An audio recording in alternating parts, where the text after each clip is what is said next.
So, if you don't know, Yungeen Ace affiliate Tayshotzz, well, he posted bail today. And a little bit later tomorrow or late night right now, he's about to be released.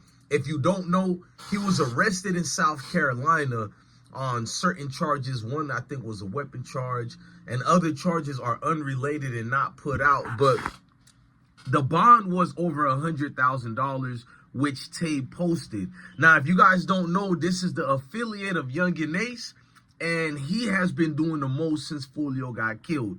He's been posting. And remember, we're not trying to say he has nothing to do with nothing, but we know what's hovering around Jacksonville right now, and that's these RICO charges. Had Julio Foolio been alive during TK Waters' situation that he's threatening right now, Foolio would also be indicted as well. But we know them indictments are coming. Now, this case is the test to let you know what's really going on, fluctuating, because it could be nothing.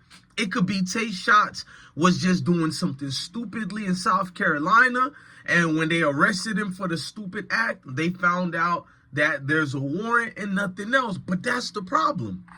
To find out there's this other warrant hovering over him to let him be released. Have you guys ever heard the catch and release?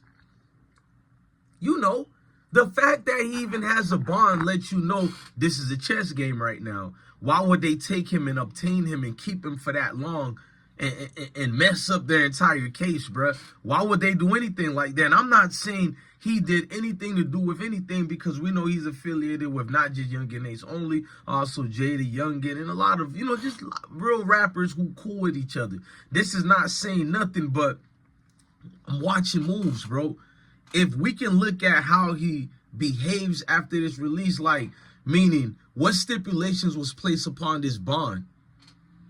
How deep are they really focusing on this case? And while he was in, will later we find out he gave information that's going to make him look bad in 2 to 3 years from now? You're going to have a said-so 1090 Jake make him look like a YSO Woody. We know what I'm talking about.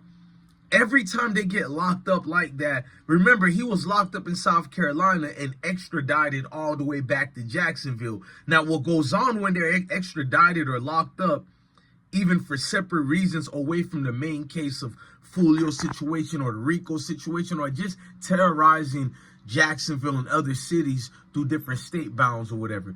Let's focus. What was done in that interrogation room, bro? What was said? Because that's what's hinging on these cases, bro. They're building right now, and they've been building for over a decade. They're ready to go to war with the streets, so you call it. And while the streets is worrying about harming regular human beings, bro, they take you guys out every time with the help of you guys. You guys are the ones who end up flipping, the ones who end up giving information that can help solve other cases that they hold off and wait to handle later, because it's like, why show my deck of cards right now, gang? I got enough to make it a game over, but there can always be part 2, part 3, and part 4. So we got to make sure this get established where it's game over forever, meaning that them lefty sentences, bruh. So they work and build. They build upon different amounts of evidence and closure for the said-so victims and families. And these are the things in the ultimatums that come for the likes of a Tayshotzz. So I guess his situation, we'll see updated paperwork. I'll keep you guys updated on that as far as this week. Hopefully by tomorrow or a couple of days after. It's all on the police department and how long they keep his paperwork or his updated charges. But fast forward, you got to look at it to see, did he stand tall in there or did he fold? I don't put that snitch jacket on nobody. But what I do know, when RICOs are getting built up, they send certain detectives in there to say, we need to question, you got it, a Tayshotzz or anybody else. Like when we seen Julio Foolio went to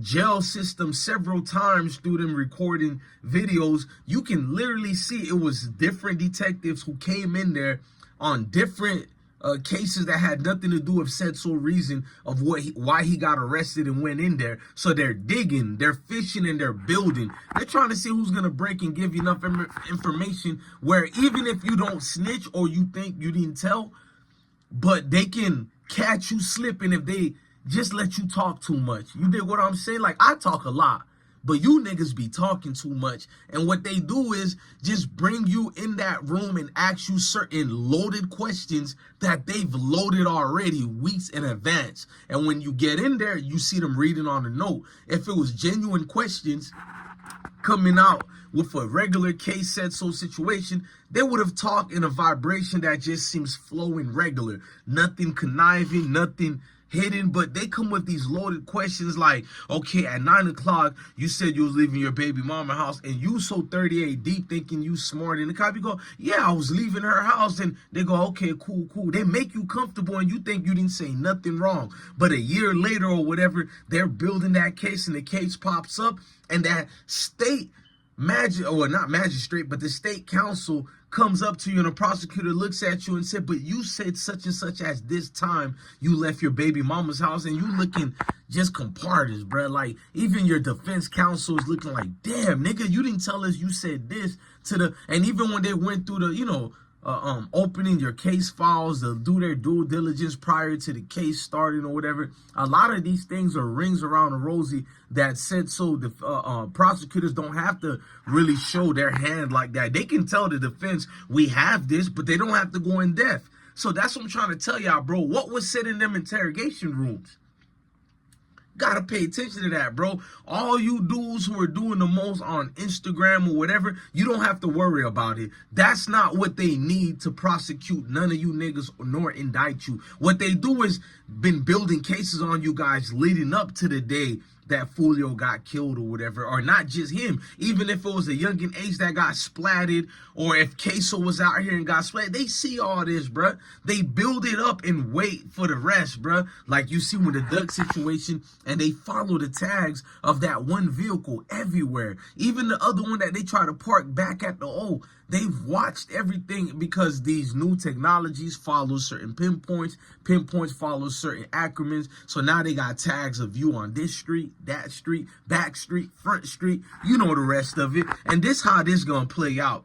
So Tayshotzz got arrested. If you his homies, no offense to Tayshotzz, I'm just being respectful. They gotta really interrogate you behind the scenes first before they ask you anything. I'm talking about your homeboys. Not 12, not FBI, not ATF. Your homeboys got to ask, bro, why did you even get arrested for? What happened? Who said what as far as what they asked you? What was pertaining to? Like, because you can help out your dogs right now by just letting them know on the inside of what transpired when you got arrested, all the way to you being able to post bond. Why did it take long for you to be able to post bond? Was it the money too much, or whatever is going on with that legal team? What magistrate you have to see for this case if it even does go to trial? What are you gonna plead? All them things come in handy with this, man. Look, I'm your guy, DJ Blessed One, the best one. Love your family, love your kids, and stay blessed, man. So Tayshotzz has posted bond. Jeez.